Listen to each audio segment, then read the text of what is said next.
Hello everyone.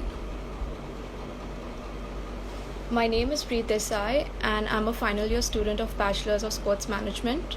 Currently, I'm interning at Star Sports in their Traffic and Presentation department.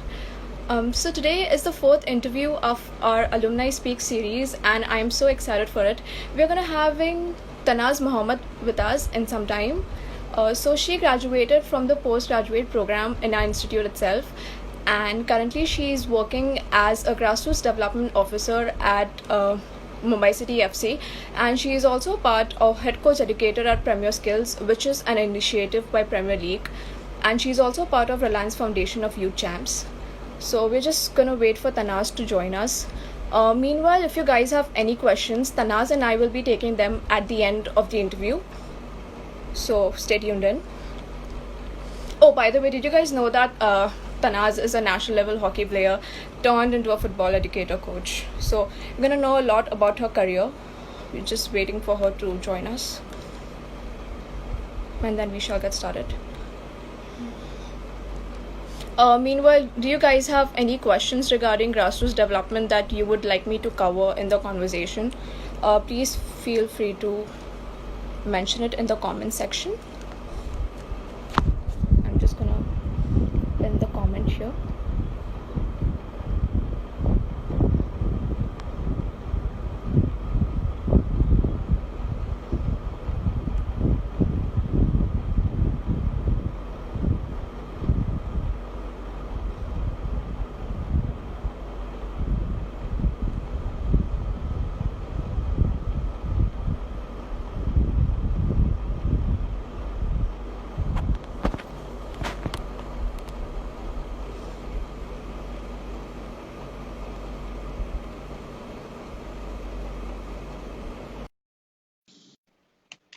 Okay, she's here.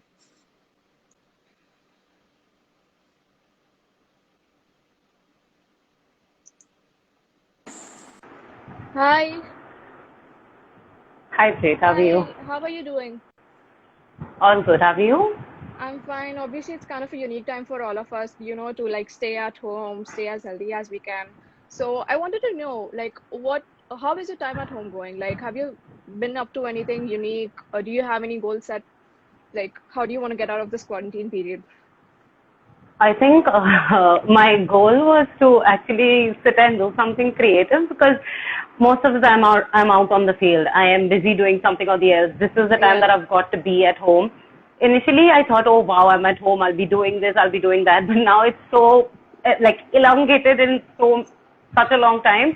It's getting too much. So I'm just trying to keep myself calm and just wait that things get normal. But yeah, I started painting. I think I'm doing nail art. I'm trying my hand on cooking, baking chocolates. Yeah, just trying to keep myself busy. Besides Yeah, that's the the same. sports part, of course. Yeah, that's the same thing with me. Every morning I wake up, I'm like, why? But then I think all of us are just getting used to this period. It's difficult for all of us, and I'm really grateful for the people out there who are, actually working really hard for this country so that we can pick up from we left. So, what is like the process? Like, I understand that you are an athlete, you used to train all day long, and now you're just like stuck at home. So, what was the period like? Did you saw this period coming, or and gradually started decreasing your practice sessions? Like, what was that like? So basically, like I'm with an ISL club. So usually this is our off season, and we Mm-hmm. just got done with all our grassroots activities in the first week of March, and like Mm-hmm. by the end of March we were supposed to give our presentations and our reports. So we initiate we that's the time we don't really have that much of work. But of course, my community coaching was on that I carry on at Bandra. So the minute I saw things are going a little haywire and the situation doesn't really look nice, so I started decreasing my sessions, and then like once the lockdown was announced, I completely stopped it. So yeah, I mean we saw it coming. Luckily, we were lucky enough that our grassroots, our targets were achieved. Our entire season was over, and we were just on the urge of sending reports and all. But yeah, we kind of managed it well that time.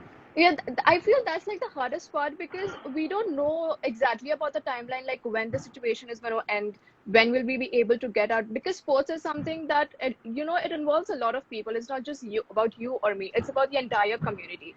And speaking of community, you were recently part of a webinar with Ibiza. where you spoke about community football and your main focus was regarding gender equality.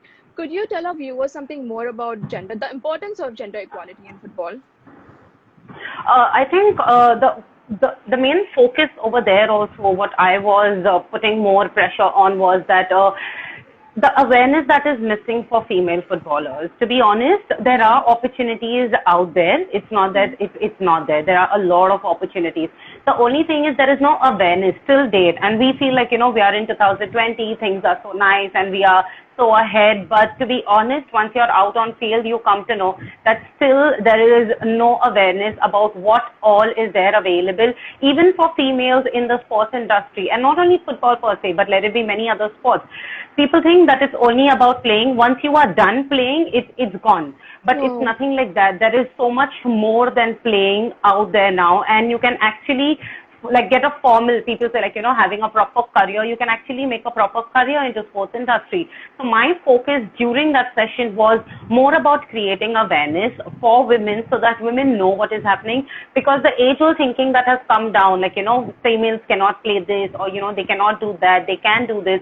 We say that it's gone now, female are so powerful, but to be honest, the ground reality is something different. Is There are something still different. females, yeah, Yes. they still feel like that no, they cannot do it. And it's not that their families don't support them or anything. It's No, just they the do support. self-made Yeah. barriers. Yeah. Yeah, so it's It's like just lack of a self-made motivation. barrier. True, Yeah. yeah. So it's like a self-made barrier. So the only thing I mainly focus on is talking to such females and creating awareness programs where they know what are the opportunities out there, and providing them the platform that okay, no, this is what you can do, and it's something that you guys can achieve too. And once they see, and the best thing that works is a role model, what I Yeah. always feel, because if you do it and then you go and tell someone, people will believe you. But if you yourself you don't achieve it and then you expect someone else to do it, it's pretty bizarre. So it's better to show them, like from your work, that okay, no, see, if I could do it, even you can do it. We all can do it together. So that was my main focus during the webinar also. And women have done immensely well, not just on the field anymore, but also off the field as sports managers. So, what were some of your memories when you decided to pursue sports management as a career? Like, who inspired you to become a sports manager? I think my own failures inspired me to become a sports manager. I'll be In a way, honest, they because always do. In a way, they always do. yeah, so basically, after my graduation was over, I was busy playing hockey, and I was like, I played at the elite level, so my schedule was pretty busy, and I was always on and off. But there was no opportunities opening up for me in hockey, and I didn't really know what to do. Like it was pretty blank for me. So I started doing my research. I think I changed. Around 4 to 5 jobs. I've tried being, I worked in a management company for 3 months, and I left the job because I said, this is not me. I cannot leave the field and come here because I cannot do this. And then I was a sports in charge with the college for at least a year. That's the time I started doing my research, because I was getting time to sit in an office, and I said, no, let's start researching. How can I be back on the field? What can I do? And that's when I came to know about sports management. I figured out about ISM. I said, let me go just check if it's there, if it's not there. So I had gone to the institute. Back then it was in Jahan College at Churchgate. Yeah. So I Yeah. went there, I visited the facility, and then I got my brochures and everything. I'm like, oh wow, there's something like that. And that one thing, that entire journey, because now people just see that, Tanaz is here, Tanaz is doing that, Tanaz is just doing some of the other work. But what I don't really talk about is the journey, why I started this, and the kind of failures that I faced, because I always believe in being positive. That is much more of my interest. I don't like telling people that, oh my God, this happened to me or that happened to me and this is so sad. I don't really like portraying that. I like to give positive energy and like to show that, if we just have to go out there and do it. It's okay to keep trying, and that's my main message always. So when I decided that okay, this is the institute and this is where I want to go, and this is the kind of career or future I want for myself. So I think that entire 1.5 year of being blank, trying n number of jobs and doing nothing has actually helped me decide for myself that no, I want to get into sports management and pursue a career in it. Yeah, I've always been meaning to ask you this question. Like all of us know you're a national level hockey player, and from like national from playing hockey to actually coaching students playing football. So like how did you wind up getting involved in football? from That yeah, what has that that story journey is been a like? little funny. Yeah. So I was in ISM, as I said, and Yeah. it was the end of the year, and everyone is busy getting internships and everyone. And I also applied, like, our resumes were taken. Mhm. I didn't really get any internship, and some of my friends were in PMG, someone is somewhere else, and I was busy traveling to Bangalore for my senior nationals. I still remember. And I'm like, Tanas, you decided to do sports management, but what now? And that was again like a blank face. And I'm like, I don't know what am I to do because I don't have an internship. And I started getting worked up because I'm someone who gets really worked up, like, to another extent. Even if things are not happening, I will assume that it's happening. So that's the level of worked up I was. And then I was like, I don't know what to do and I don't know how am I to deal with it, this, that. And the person who is my boss now, he was my professor back then, Dinesh Nair. He was my grassroots Mhm. professor that time, grassroots development. And Okay. he called me up. I got a call from him and he was like, are you looking for an internship? And so I was like, yes, sir. And then he was like, at Mumbai City, we have an internship. Would you be are you interested in doing it? And I was like, why not? Like, I was hungry for an internship, to be honest. Yeah. And then I said, yes, yes, everything. And I disconnected the call and I'm like, yes, I finally got an internship. After the first minute, it's like a reality check. And I'm like, Tanas, but it's football. You've worked, like you've played hockey, but now you're You planning to played go to football. And yeah. then yeah. So I called him back again and I'm like, sir, I don't mind doing the internship, but the problem is I don't really know what football is. I've played football because as a hockey player to keep ourselves fit off Hmm. season, football was my secondary sport. I played football till district level. It's not that I never knew what football is, but I didn't know the working type of what football is. So The he's like, you business. don't worry. Yeah. So he said, don't worry and just get into it. We'll figure it out. I said, okay, fine. And then I did my 2 months internship with them and things pretty well, like went in a very good way. The 2 months went well. And then luckily they had an opening in their grassroots department. First it was initially, it was of a grassroots coordinator. And then he told me like, would you be interested in taking a full-time job? I said, why not? Because now I started understanding what football is. So I was like, okay. But the only thing he told me, and something that I also personally believe in, is to keep upgrading yourself. So once I got over there, I decided that I won't sit over here just because I got a job and, just be okay with it. What I decided was to keep upgrading myself, and I decided to start doing courses just to understand the whereabouts of football and, what football actually is. And my forte has always been, like, during my lectures also, grassroots development was something that was, that had like a soft corner in me. So I said, no, this is Yeah. something that I want to know more about. And I started doing my courses. So I did a grassroots leaders course that's through AIFF. I did Just Play. With Just Play also, I'm an instructor. It's like a community program with social messages in it. So I'm an instructor with them also. And then Premier Skills was the game changer for me, to be honest. Premier Skills helped me become so confident in football because I had a 3-year long journey with them where I upgraded myself from a coach. So I became a coach with them, and then there was phase 2, phase 3, and in the final phase I became the head coach educator. So that was the entire shift from hockey into football and how I managed to get myself into football completely.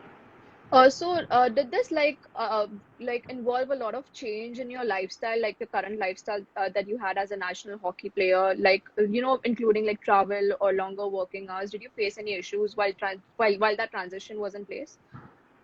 I think the only issue that I faced was I couldn't really put more focus on my hockey practices because timings, like, hockey practice, sometimes it was early in the morning, sometimes they're in the Hmm. evening. So there were days that I could make up to for the sessions or sometimes I couldn't. But I knew that this is a transition period and it will take time, but sooner or later I will be able to figure out how I can handle things very well and balance both. So I think the first initial 1.5 year was a little bit of adjustments for me. But then later on it was fine. I figured out how I can attend my hockey sessions. I am still playing now. I play tournaments. I am doing my trainings in hockey also. So yeah, I somehow figured out and it went on well.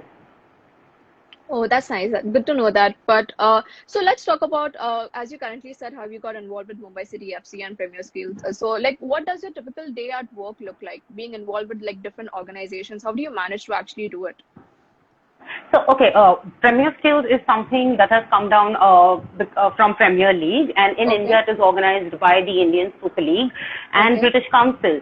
So as Mumbai City is a Indian Super League team, so whenever I have any assignment from Premier Skills, I do get permission from the club that I can go ahead and pursue whatever work that has come, because it is a part of the entire system of the ISL.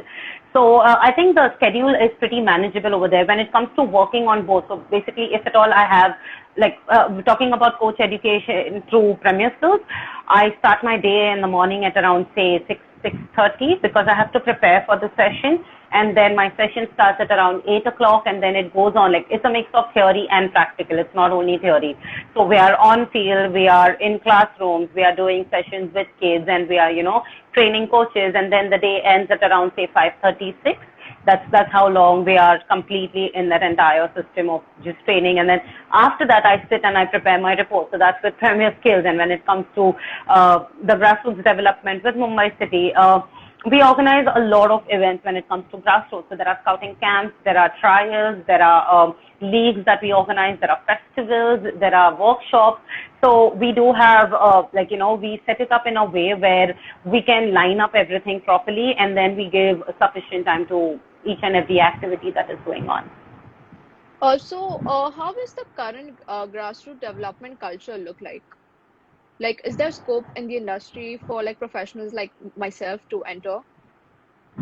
I think there is a lot of scope, because what people don't understand is grassroots is the base of any sport, and not only football. It's like a bigger chunk. That's where the kids are. That's where the main work is. Because if you see, like I always talk, it's like a pyramid, okay? And it's the end, it's the base of the pyramid. So grassroots is the larger picture.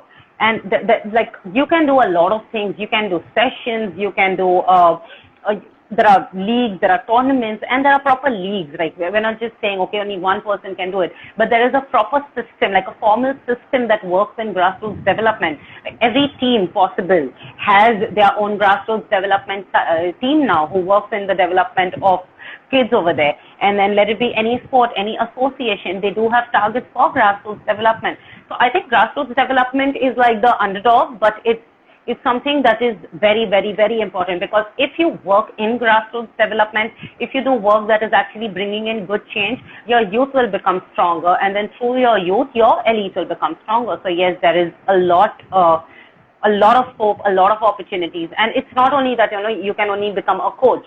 There's a hell lot of work. There's sales, there's marketing, there's analytics, there's data, there's physiotherapists, there's science, everything. So there's a lot more in grassroots also. And are there any major challenges that are involved while you're actually working in an organization? Because grassroots development is something, as you rightly said, that it's the foundation. So like, what are the challenges do you think could affect, grassroots development? I don't really think there are any challenges in grassroots development, because we're dealing with kids. We're dealing with parents. But yeah, the only challenge I can say as a club is that there are a lot of tournaments that keep happening around the place. Like, there is MSSA tournaments, there are MDFA tournaments. There are a lot of tournaments. So the only issue that we have is to adjust and figure out proper dates for our leagues or for our activities, because we don't want to drain the kids. Of course, we want to do work that will benefit them, but we don't want to drain them off. So I think that's the only challenge. Besides that, grassroots is a very positive environment. So I don't think there's any challenges. There's a lot of work to be done, and there are people out there who are doing the right kind of work. I feel like grassroots is a very important part of the sports industry, because it's like you're molding the future generation of sports. So a lot of focus has to be gone into their training, the way they behave, discipline, patience, everything. So are these, like, what are the other attributes that you consider in a player, like a kid who is deciding to pursue a career in sports? In sports. Okay, so firstly, in grassroots, I'll start with grassroots. Okay. That's the age where the kids will learn about decision making, to be honest. Between the age of, say, 6 to 12, that is where they can create, like, a decision making system in themselves. No doubt we make decisions, but if we keep telling them, okay, no, you have to do that, we've seen, like, parents do that very often.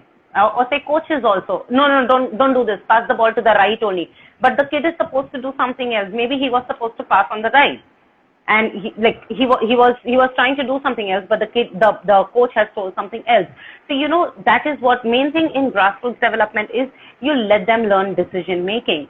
Let them decide for themselves if sports is something they want to go ahead with. Because sometimes I personally also see a lot of players when they're kids, like they are interested in sports, but they like playing it because they're having fun over there. They want to pursue maybe a career into music or say into some different art form, which is fine. So it's something that the kid needs to decide. We cannot tell them what is to be done. So exactly. So if a kid really wants to do something, as you said, what's the thing that if they want to pursue a career into sports, they really need to figure out what exactly they want to do. If they want to play, then their focus really has to be maintained like a player, training sessions, nutrition, physio, and just keeping themselves up to it. But they want to be on the other side of the game. That's about organizing. So they need to focus on how they will get their studies done. What is the course they want to do? Where exactly they want to get in? It's not that there's this one notion that is out there. I've got into sports management. Now done. I will get a job. My career is set into sports. Yeah, I think true. that's the biggest mistake any individual can ever make. And then the entire load comes to the industry or to the people who are organizing the courses, or we start the blame game. But what have you done, to be honest? I think it is something that we need to decide for ourselves that, okay, fine, I am getting into sports management. This is my forte. I will aim on this. Let's do it. Yeah. The second thing is you need to be open-minded. Like if I wasn't someone who was open-minded, I would be still wondering if I'm going to get a job, because my forte was to get into hockey, as I was a hockey player. But right now I am in a complete different game, doing a complete different job, which is fine. And that's the only reason, because I decided to keep myself open-minded and not just sit there and curse people and then figure out, oh my God, this is not happening. We didn't get a job and this didn't happen and that didn't happen. I decided let's not do that. Let's just figure out on our own journey, and let's update ourselves to figure out where we fit in. And that has really ended up well with me. So that's the only thing I would like to tell people who are deciding this. I feel that's the only thing that is lacking in the industry right now. People are not educated about the business side of sports, and there's a bigger picture behind the game. Like you don't know what you see the game on television, but you do not actually know, what is happening behind the game. So I feel like people need to be educated about sports business, the business of sports management. And I feel, Right. do you feel like sports managers, like precisely the ones who have taken sports management as a profession, can maybe improve the current state of the industry? As many people we see in the industry do not belong to the sports management profession as such. I mean, they're doing an amazing job, but do you feel like if sports management professionals do enter the industry, will they have a bigger impact on the current scenario, taking the current scenario into consideration? Yes, of course. I mean, like everywhere. Like for example, if we are in the hospitals, we need doctors, right? We cannot expect teachers to work into hospitals, and it's the same thing. It's a sports industry. If we have sports management professionals, they will actually know what is the whereabouts of the entire industry, and they will be better in decision making. Like for example, I am someone who has played all my life, and I know what it takes to be. So I know the story of being a player. I know the story. Now I know the story of being a coach.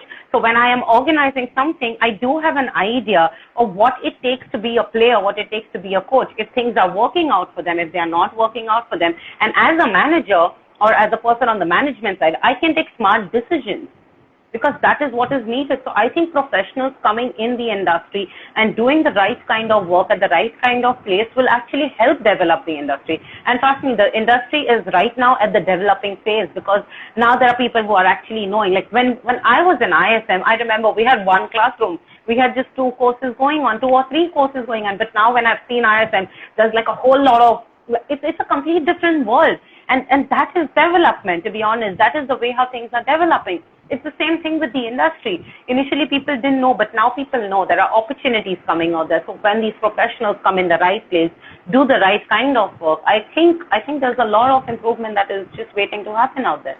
And it's just not about just cricket. All of us know that India is a cricket-centric nation, but it's not just about cricket or football anymore. There are many sports which are coming up. There's cricket, badminton. They're combining two different sports and creating a whole new sport out of it. So, what do you feel about that? Does that impact? Does that have an actual impact on football, or does the fan base actually remain the same? I think the fan base is something like, if you remember, I think last year Chetri was playing his 100th game, and he just put out a request message on social media, like, please people come and support us and everything. You should have seen the stadium, because I was organizing that game, and oh my God, like it was completely different. I never saw something like that when it came to football, because I saw celebrities, I saw people who are from the film industry, from entertainment industry, from sports industry. There were so many people out there in the stadium and just supporting the sport. So of course, every game has its own fan base. We do have diehard fans, and then we have sports lovers who like cricket also, who like football also, who like hockey also. If India is playing cricket, we'll watch cricket. If India is playing hockey, we'll watch hockey. If it's football, we'll watch football. So of course, there is a change in the fan base, which is fine. But every sport, I think, has its own environment, has its own ecosystem, which is very helpful for the sport itself. So I don't think it really, of course, the transition is happening now. What we need to understand, the other games are growing now on a very big scale in India. Initially, no doubt, there was cricket. But if you go towards, say, north side, or if you go towards the south side, hockey is big over there. Like, north, it's crazy. Punjab, Haryana, it's pretty crazy. Hockey is like their sport over there. So it's a transition. People are trying to, get used to other sports, and they're trying to accept how things are going on. So yeah, I mean, it's good whatever is happening around. So I trust that you have been a part of many organizations through which you have built your network and met many people. So what are the essential attributes that you think might help the budding sports managers? Like, what do you feel is lacking in the industry and that sports managers could actually improve on that?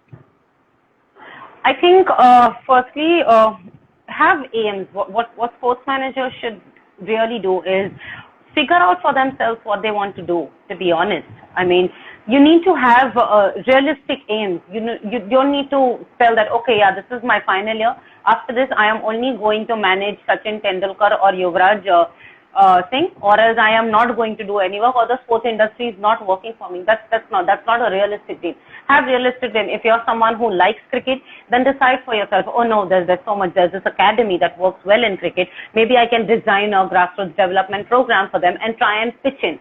That's the kind of work sports managers should look forward to do, because you are there to bring in a change. If you're there out there for fame, then trust me, it's going to be very difficult, because there are people who already have taken fame. But if you decide to actually work on yourself, give yourself that time of say 2 or 3 years to upgrade yourself, create value for yourself, that's the time people will start noticing you. Like, I know initially in the first year, no one really knew who Tanaz is in football. And I know that it was fine to be that, because that's the time I was learning, I was upgrading myself.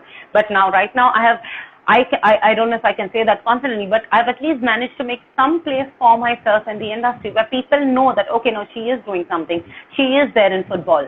So that's it. You need a lot of patience, and you need to know that you have to upgrade yourself and have the knowledge and have realistic dreams.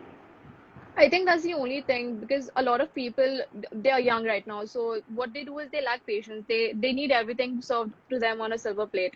So when they don't get it, they actually get frustrated, and they have all these negative thoughts. They actually don't work towards building something out of it. They just lose hope and just sit back and watch. I feel True. that's some, yeah.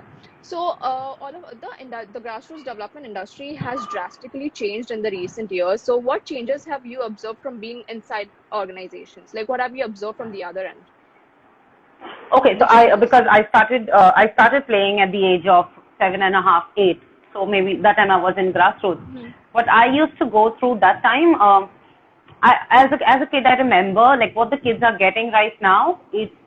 It's marvelous. I mean, it's the best thing that any kid can ever get to develop into a sport, to be honest, because there's so much happening. There are tournaments, there are leagues, there are festivals, there are so many activities that are just going on and on and on. And there has been a change, because now there is a structured system in place. Like, there is a structured system initially things were not structured because there were people who had the vision, to be honest. People had the vision. So while I was playing hockey, we had these coaches, like his husband and wife, two of them. They knew that how important it is to train young kids, and both of them used to organize summer camps for us for about, say, 1 or 2 months. And those are the kind of people who had the vision. And their vision is something that has come down now, and it's actually become a proper structure. It's become into a proper culture that we need to follow, because to build up any sport, we need a sporting culture. And once you build a culture, that's when you will develop. So that's the drastic change, because now things are being streamlined. There are focused people working on the development of grassroots. Initially, there were no focused people. Now we have focused people working. So that's the drastic change that has come into the sports industry. Do you think these changes will be affected, taking the current COVID situation into consideration? Because there are going to be new rules and regulations being brought up by the ministry. So how do you think it will affect? Like, there was a steady business model, and there are going to be changes. So of course there will be. To be honest, we on the management side right now, we are also trying to figure out, we are waiting for proper rules and regulations to come our way, and we are trying to, because everyone is still getting used to this change, right? So we are also trying to figure out how do we go about it? How can we go ahead with it? So what I was doing during this break, because I know the kids have been sitting in the house, I was busy doing webinars for them where I was interacting with the kids. And one day I interacted with the kids and parents along, because, we need to let them also know that, don't worry, the game will be back, everything will be back. But yeah, of course, the rules are going to change. There's going to be a drastic change in the entire way the entire ecosystem is around the sport. So we're all still waiting. Of course, there will be an effect, because grassroots is something where kids come out in larger numbers. So we will be waiting. We will be waiting for instructions to come our way, and then figure out how we can go ahead with it. Are we still allowed to do larger scale activities, or do we do activities on bits and pieces, having small batches and then go ahead with it? So there is surely a change that is going to come, but what is it? We're all still waiting to just work our ways through it. Yeah. Have you actually made any strategies as such, tentatively, this is how we're going to come back once the situation is over?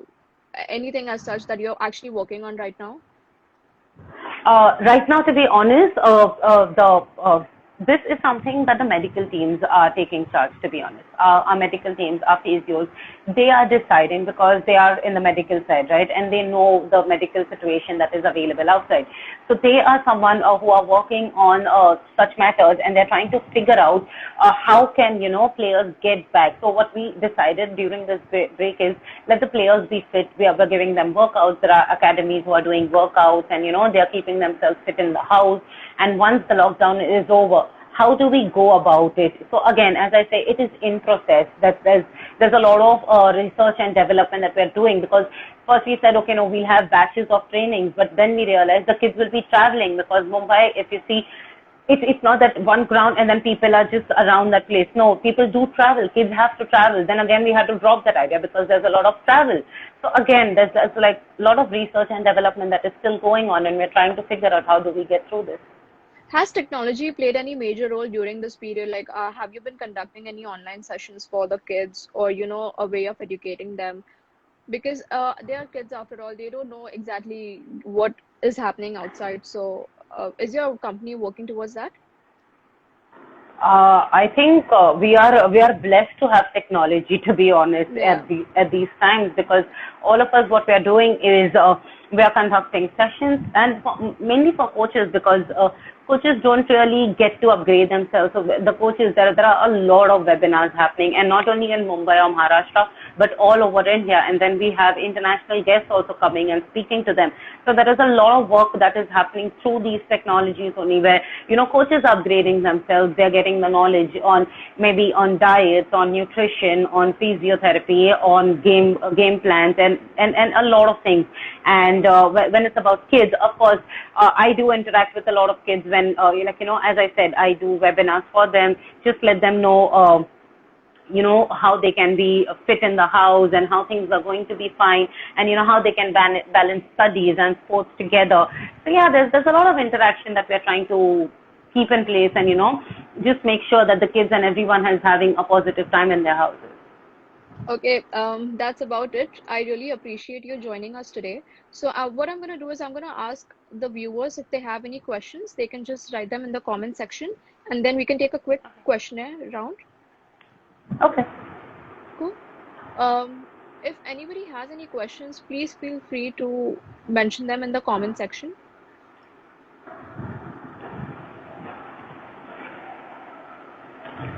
So Shriram is asking us, will football overtake cricket in the future? Why do we need to overtake anything? We're working in the industry.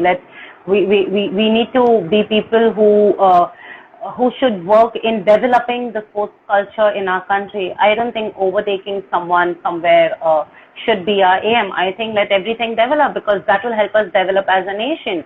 No doubt, football. I know there's a difference, but if you see the scenario of football, I don't know if it's overtaking or not, but they are somewhere hand in hand. The craze that is there for cricket, the same way there is craze for football also. So we really need to come out on the ground and see the reality. And I don't think anyone needs to overtake anyone. As personally, what I feel is just that we all need to build up. If we are focused on football, let's try and do the best in football and try to upgrade it. If we are in cricket, let's do our best in cricket and upgrade it. Because at the end of the day, the industry is upgrading, and at the end of the day, the opportunities are going to increase, and at the end of the day, the entire nation will be upgrading. So yeah. I think that is what is more important. It's just not about, which sport are you playing or which sport are you supporting. At the end, all of us are in the sports community, and that's what we need to be one. Next question is from Rupa. Is the pandemic can cause any fall in the popularity towards the sports culture? Oh, no, no. It won't cause anything, but I think the popularity will increase because people are sitting hungry in their houses now. Once the sports start, once they see, like, I think Bundesliga started last week, Yeah, and when people went, crazy. They they went didn't mind. crazy. People who Yeah, didn't even follow Bundesliga, they were follow like, football. no, at least we are seeing some football happening. Let's watch it. So I don't think there's going to be any ill effect. Of course, the fan base never goes away, right? We are sports people. If Yeah. we like it, we will be waiting for it to get back to normal. So I don't think there's going to be any effect. Do you think that the FIFA Under 17 Women's World Cup will be a game changer? And will ISM students get an opportunity to work in that event? I don't know about the latter part of the question, but the first part says that will Me you too. think, do you think that FIFA Under 17 Women's World Cup will be a game changer for the industry?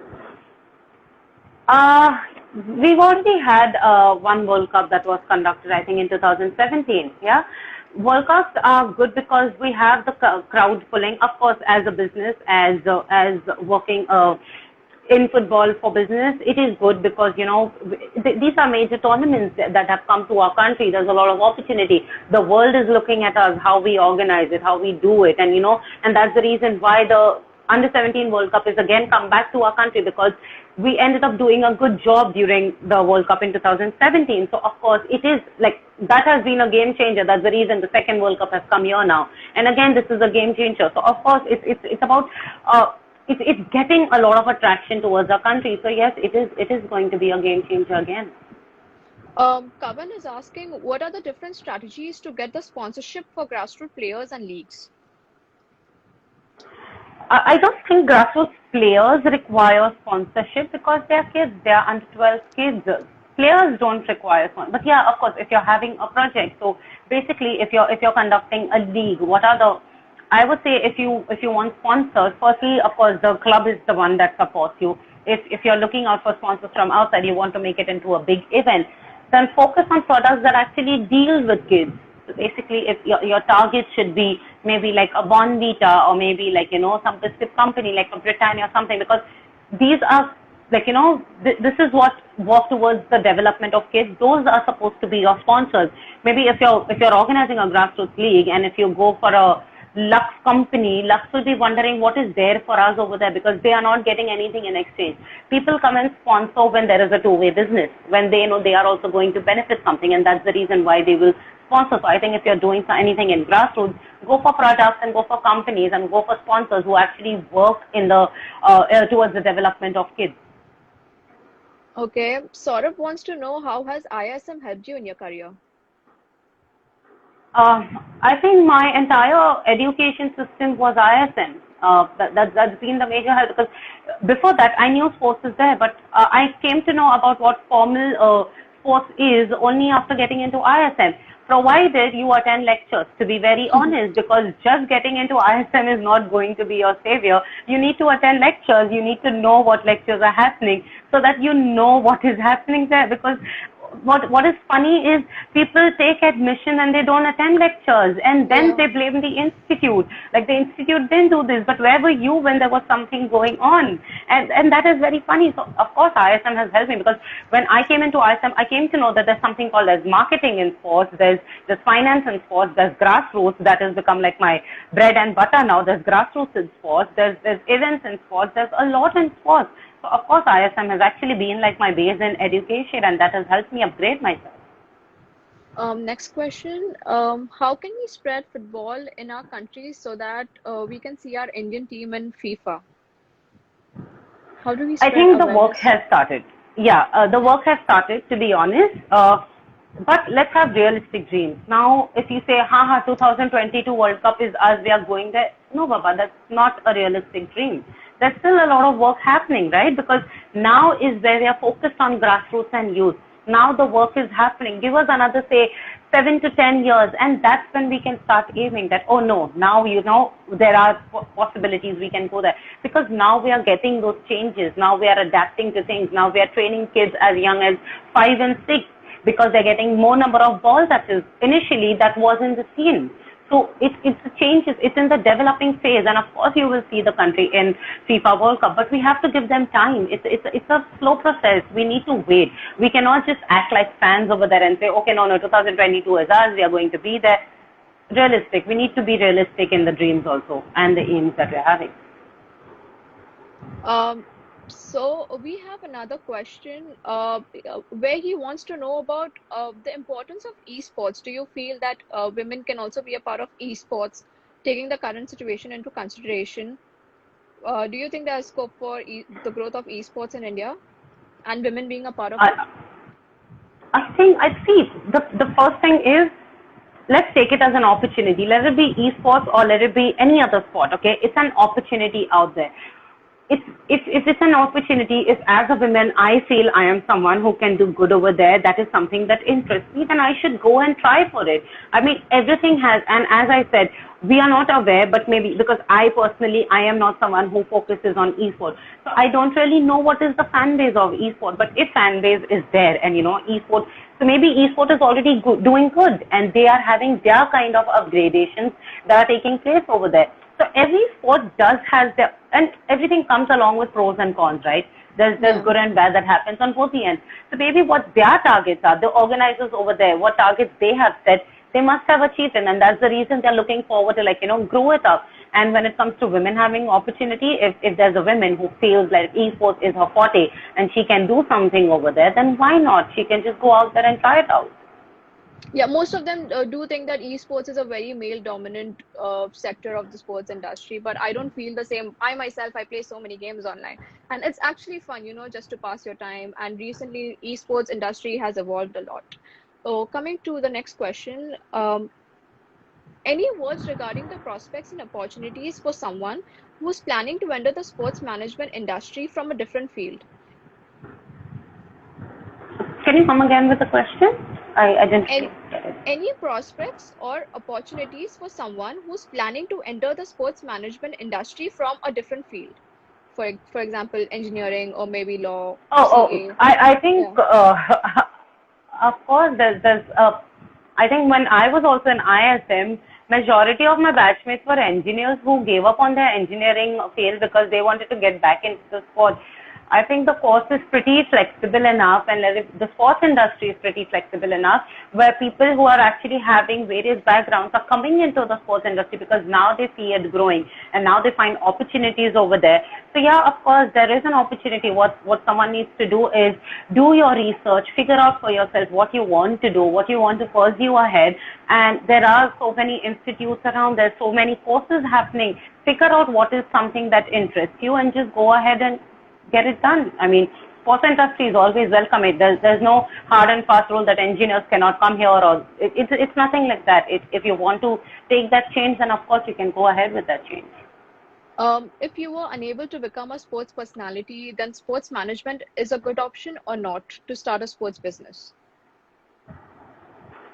I think it's a good option. I mean, this is very person to person based question, because I know some people, if they couldn't do big into a game or sport, they gave it up. They didn't want to be there because it didn't interest them. They took up different careers. They're working elsewhere, and that's fine. That's their call. In my case, I played hockey till national level. I did a junior India camp, and then I knew, like, I wanted to be somewhere in the sport. Maybe not in my sport, but I am trying to make it big for myself in some other sport, because I took sports management. So these are two different case scenarios. It depends from person to person. If you think you really want to do something in the industry and have a business of your own, then why not? You can actually go ahead and do it. Yeah, I myself, I'm a district level badminton player, so I couldn't pursue my career as badminton, but I always wanted to be a part of the sports industry. That's my reason why I chose to be in ISM. So there's another question. One of our viewers wants to know the basics of grassroots of the sport of running. Grassroots of running is the question. He wants to know more about grassroots involved in the sport of running. In the sport of running, okay. To be honest, I have been an athlete. Okay, so I started my life being an athlete. I was 7 years old when I was into athletics, and then I was into hockey. So I can talk about what I went through and maybe a little bit of idea, because I'm someone from the hockey and football background. It won't be right on the complete sense if I can assure and say things. But of course, there are focused trainings that happen for kids, because I think running requires a lot of body agility and, your flexibility, stamina. So that's the kind of work that can happen only in grassroots. So there are focused training sessions that happen a lot. I mean, I live in Bandra, so I see people who are doing those sessions, like, out here so there is a lot of training sessions that keep happening. The development side of it, I don't think I will be able to answer it, because I've never been close to that sport, after getting into hockey and football. So I personally don't know. So I don't think I'll be able to give that answer. Okay, so Anik wants to know, should we look at Indian origin players in other countries for our grassroots, for Indian football in the near future? There's so many kids in our country. Why to go and figure out Indian origin players and get them here? Work on the kids who are available here. I mean, they'll still do wonders. I don't get this understanding. Like, we don't really need to look at it, because they are there because maybe their families have some issues, and that's the reason why they're there. And their kids. Now let's focus on the grassroots part of their kids under 12. Why do we want a kid to change his base? Let him develop over there, and we have kids over here. Let's work on the kids who are available over there. So I don't think in grassroots it's necessary for an Indian origin player to change base. Okay, just a couple of more questions. Yes, that's fine. How artificial intelligence is going to affect the management side of sports? How is artificial intelligence going to affect the management side of sports? Artificial intelligence.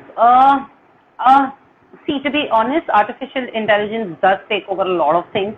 Yeah, because that's the new thing. And I think life after this is going to be more about artificial intelligence rather than, the proper sports industry. But what work, I don't think it will affect, but I think we'll figure out ways how to go hand in hand along with it. I think there will be ways, because at the end we are someone who will control it, and they will be able to. So I think it's always better to work hand in hand along with it. Yeah. Okay, so last question. Khelo India is trying to support the grassroots development in the country. So do you think there would be development of sports in few of the backward states who struggle very much in the field? I think there is, if at all, because I don't really know the Khelo India plan for grassroots. Of course, they want to work, but of course the plan will come out only once there is, the work is implemented. So of course, if they're working, if they're focusing on those areas, then of course those states and those cities will benefit from it, because those are the places, to be honest, we get a lot of talent from there. The only reason is we are unable to tap them because there's not a lot of work happening. But I feel now, right now, there are clubs, there are teams that have actually started working with, and that's where community, we talk about community work, We go and target such communities where the game is not available for them. So we take the game towards them and, give them that exposure and then figure out talents over there. So if there is something that if it's something like this that will happen, of course, there will be a lot of benefit for them. Yeah, it's mainly because there's a lot of talent in the tier two, tier three cities, but then they don't have access to courses like us, which are mainly in the metropolitan cities. Yes, There's a lot, yes.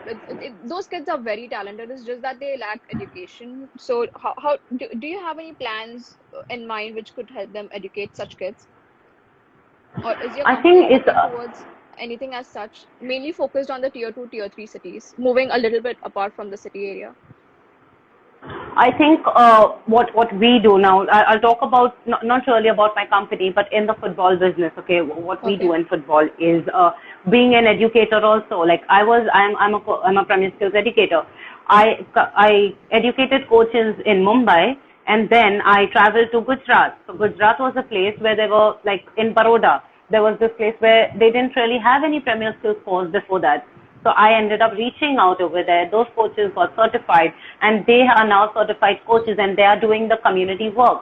So that is how it works. If it's not possible, if they cannot come here, we try and reach out to them. And there are such I think assignments that are on where educators and coaches travel to different parts of the country where they reach out to such people who are not able to get access to the game, and then they uplift them and then they educate them, they give them upgradation, they get certified, and then that's how the work goes on over there.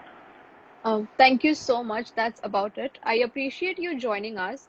Lastly, is there anything that you would like to say to young minds who are wanting to pursue a career in sports management?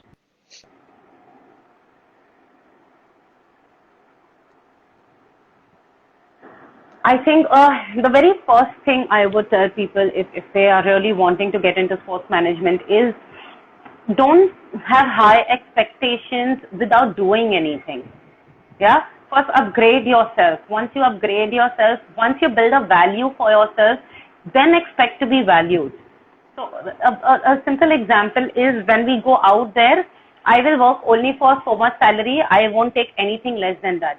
But what have Yeah. you actually done? What have you actually done? You need to have that value for yourself. If you create that value, if you upgrade yourself, that's when you will be like, that's when people will feel, oh no, he or she deserves to get that. So let's break that notion and work on upgrading yourself first. I think that is more important. Build yourself up, upgrade yourself, create yourself into a brand, have a value for yourself, and that's when you go ahead out in the industry. Secondly, have aims to only focus on your journey, because what people do is sometimes we sit and we focus on someone else's journey. That will never help you upgrade. So always try to be a better version of yourself. So today, if you are here, try to reach the next step. If you are here, try to reach the other. Everyone is blessed with their own capabilities. Yeah. So why to be in a competition with someone else? Focus on your own journey. Focus on what you want to do and not what someone else is doing. I think these are the two things that will help them actually figure out, like on the initial stage, actually figure out what they want to do in the sports industry and then get a place. And once you get a job or a place in the industry, don't just settle for it. Keep learning, because education never ends, learning never stops. However possible, whenever possible, keep upgrading yourself, because upgradation is something where you will gain knowledge and then you will be able to impart it somewhere. So yeah, that's my message out there. Yeah. Thank you so much. I think that's the Thank end you of our so live much. chat. Thank you so much for Okay. joining us today. And thank you so much for having me, and wishing good luck to everyone. Stay safe, stay at home, and Yeah. hope we all come on the other side and get back to what we love, get back into the sports industry and do our bit. Thank you. Yeah. Yeah. Thank you. Take care. You.